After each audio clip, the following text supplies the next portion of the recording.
I think that's a great point. And when we think back to SARS and we think that we lost healthcare workers in SARS, and there's lessons with that.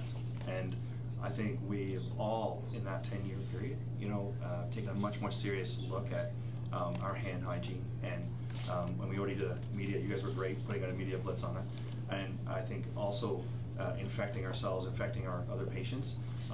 I think that's really changed, and it's kind of much more fundamental to your training, that aspect of it. I think there's lessons we can learn just from Toronto, our own Canadian experience, and that is also, unfortunately, happened in that environment as well. That, as was mentioned and demonstrated really well, when you take off your gear, you need to have spar, you need to think about the steps, and if you think about it, you're focusing on your case.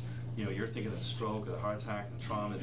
We're trying to save lives. We're trying to, not make people wait. We're trying to get to people as quick as we can, and we have to do this as well. And you know what? We have to do it well, right? We have to do it well. We have to make sure that those key steps that we're practicing, that we're thinking about that, and so everyone's getting refresher training, just to make sure we don't miss anyone, so that they have the opportunity to have somebody coach them through. And it's an important thing, and it could save your life, could save your patient's life. So I think our staff are very, from what I saw on the weekend, taking it very seriously. I think, the problem is I'm an ER physician. I'm kind of like Chicken Little, right?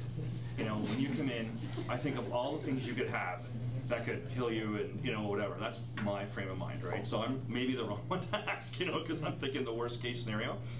And I think we train for the worst, right? And then we hope it doesn't happen, and then we're better prepared. And we can never do enough. We can never do enough to be ready, and I think we have to respect it as far as being ready preparedness.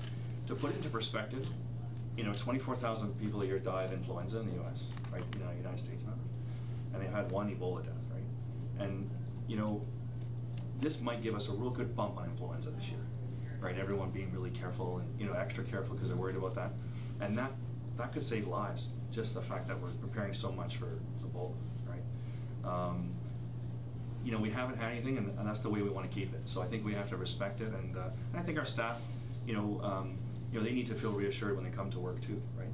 I think when you become a soldier or a policeman, fireman, you respect that you could put your life on the line, right?